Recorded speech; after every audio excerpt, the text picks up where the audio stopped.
Hello and welcome to the Lone Wolf channel.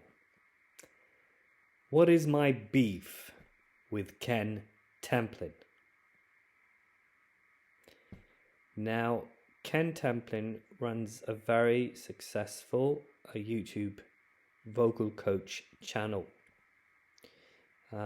He's been called out lately because some people claim that he's lip syncing, both on stage and on his YouTube channel.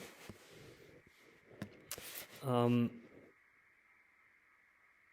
not gonna comment too much on that. If you want to go further into detail about it, I would advise you to look on the Wings of Pegasus channel, where Phil really gives a lot of, I'd say, conclusive evidence to whether or not Ken is lip syncing. So I cannot really comment on that much further than what he's done. What I would like to talk about, however, is Ken's technique that I, in part, I'd say, find questionable. Now, there are plenty of people on YouTube who run these, I'd say, mockery channels, or they try to attack Ken on rather vicious ways. I'm not here to take Ken down in that respect. That's not my goal. I'm just here to talk about what I think is questionable with his technique and what I think he should have done instead. Okay. Now, I don't basically have anything against Ken as such. I love his passion for music. I love, the attention he brings to older material, like songs from the 70s and 80s and really the good stuff. And I also think that what he's created and what he does is basically brilliant. However, what I'm having an issue with is the way he gives a lot of bold statements, such as if I can't show you how to do it, it can't be done, and the proof is in the singing and all of that stuff. And the way he shows the different type of technical stuff and is very adamant about it. Now, first of all, he talks about what you could call breathing. And obviously, breathing is very crucial to good singing technique. The way I see it personally is that there are, I would say, basically 3 good ways to manage breath control. The first one is belly out breathing. The second is the intercostal breathing. And the third one is the really rear back breathing, in lack of a better word. Like you breathe with your back, like the lower part of your back, and you expand your lower part of your back. If you want to if you want to get a good information about it, I would advise you to go to, for instance, Justin Stoney's channel, where he New York Vocal Coaching, I think it's called, where you get a lot of good information about breathing technique, the way I see it. Now, there are one way especially of breathing that is really not beneficial. This type of breathing is called the clavicular breath, or the shoulder breath.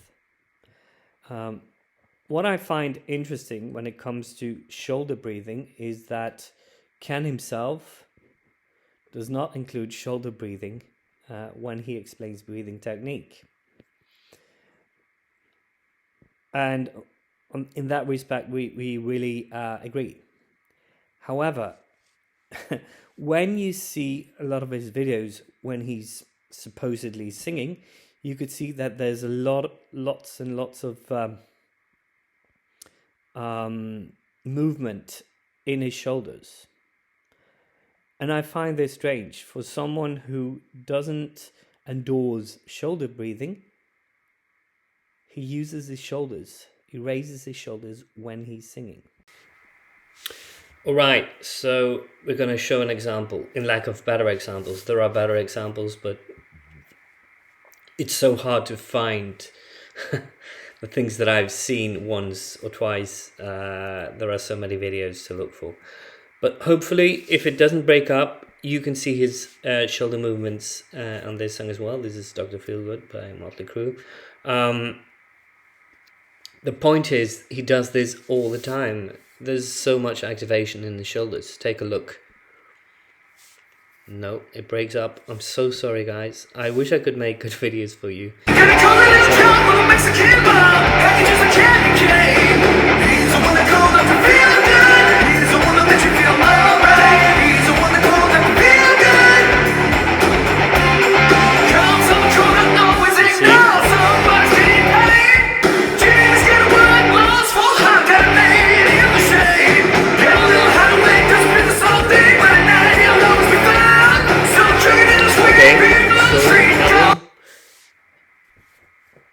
Activation in his shoulders.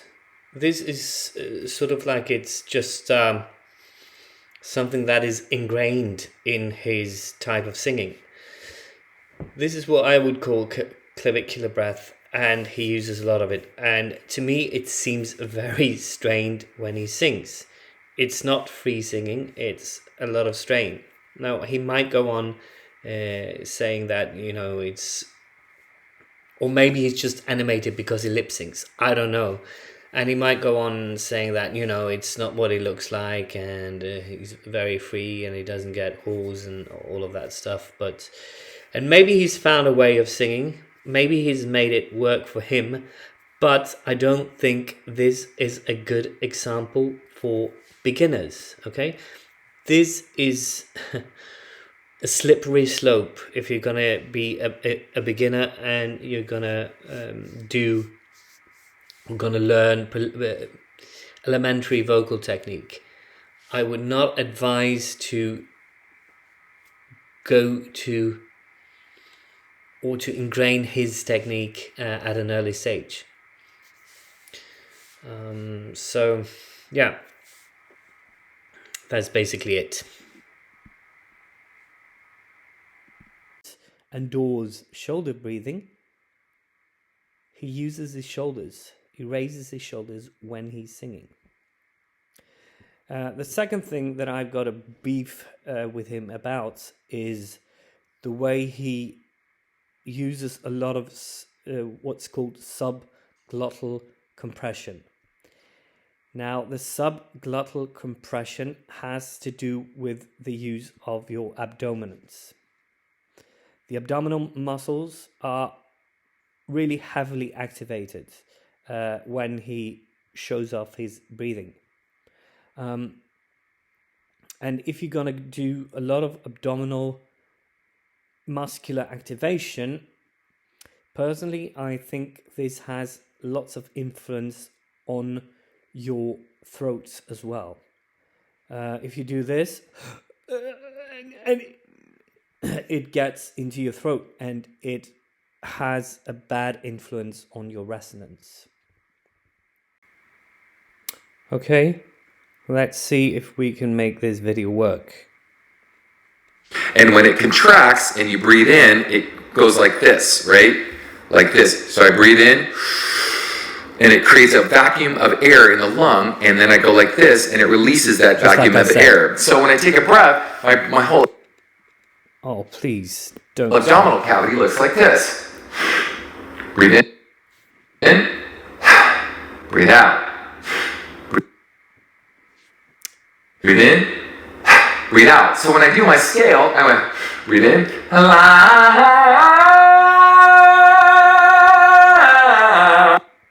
Okay, I'm sorry for the breakup. It's very hard to make all these things work on my computer. But the point is, look at how hard he breathes in. He presses out the belly and he squeezes it in. And my point being is that this type of compression causes a lot of strain in your neck. That is my main claim here. Just like I said. Now, there are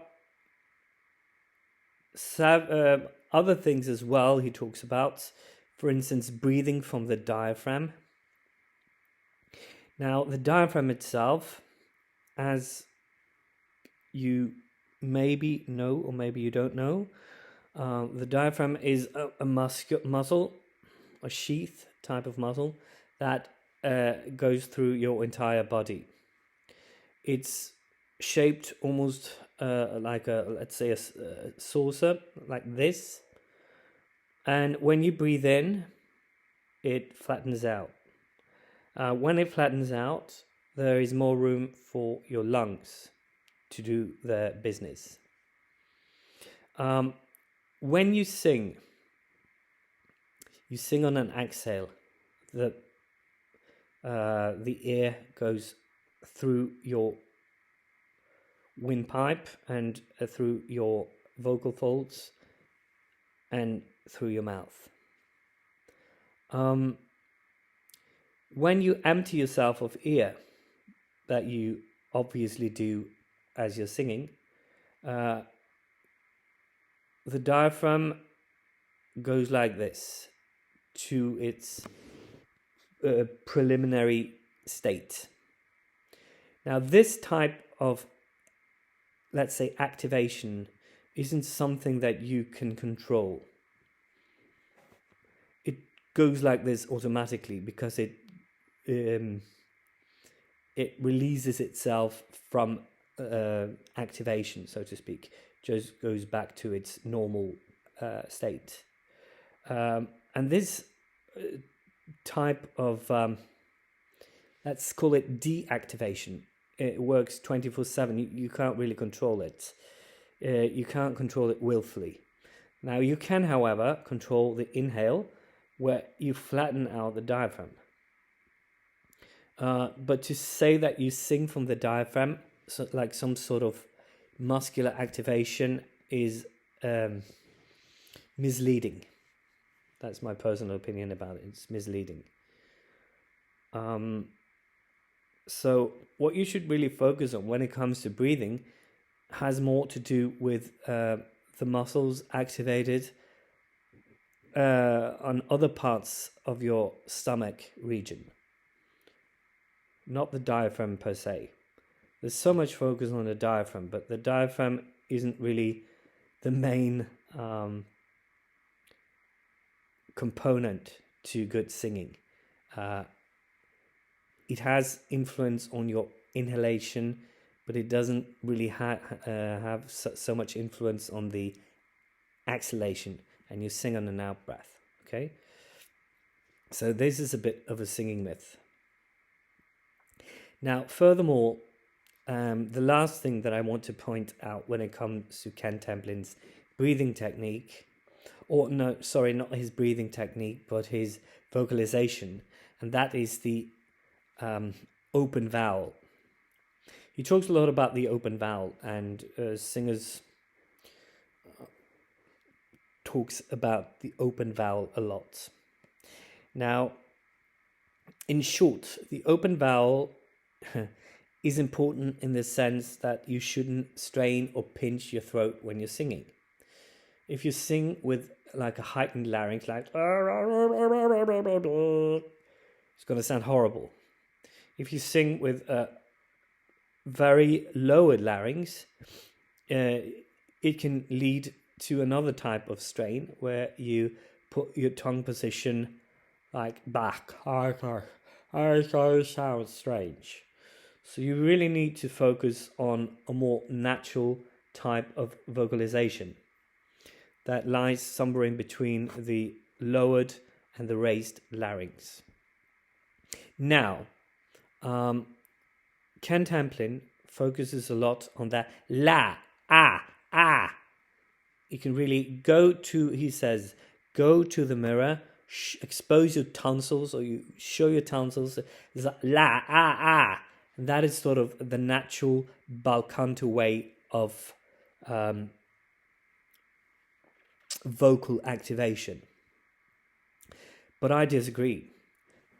If you are going to the corners of your lips, if they go too vertically, it'll influence on your sound, and it can really stress your vocal folds and the whole resonance.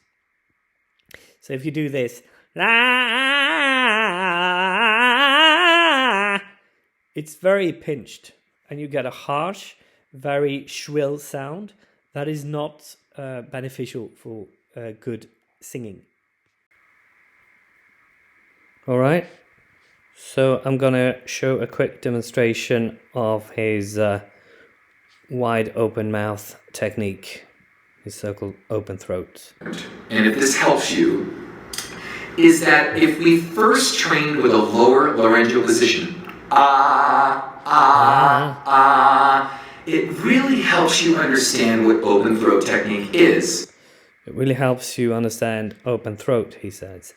But you can see that he's spreading his mouth exactly the same way that Seth Riggs told you not to do.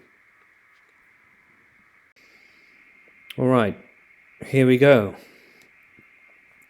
So, let's take a look at what I'm talking about when it comes to Seth Riggs. It's this one. Pull up, and then you go, that's the wideness you don't want. It's not last, it's la. This is my last night with you. This is my last. Very different. And she only needs to change that, and she'll save her voice and her career.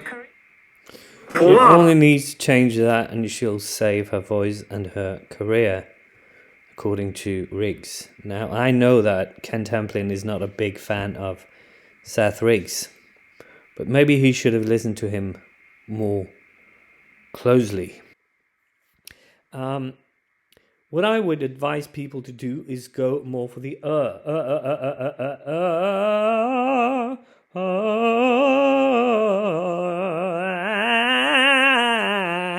There's quite a difference. Now, I really know that Seth Riggs is a controversial guy. There are lots of people who disagrees or thinks that there are limitations to his teaching. And that's just nice and dandy. However, I think Seth Riggs found a very good way to criticize the old operatic technique. I don't think there's such a thing as one technique that fits all, and you really should adapt your vocal technique for the repertoire that you're going to sing. Now, I'm sure that the old sort of bel canto school and the styles and the Italian schools worked for operatic singers that had to project with big voices on huge stages for a crowd, an audience that without a microphone. But I'm not so sure that it's beneficial if you're going to do, for instance, pop singing or rock. So that was, in short, my beef with Ken Tamplin's vocal technique. Namaste and take care. Try to be critical, as Ken Tamplin says, and look for good sources if you're going to find online sources for enhancing your vocal health. Bye.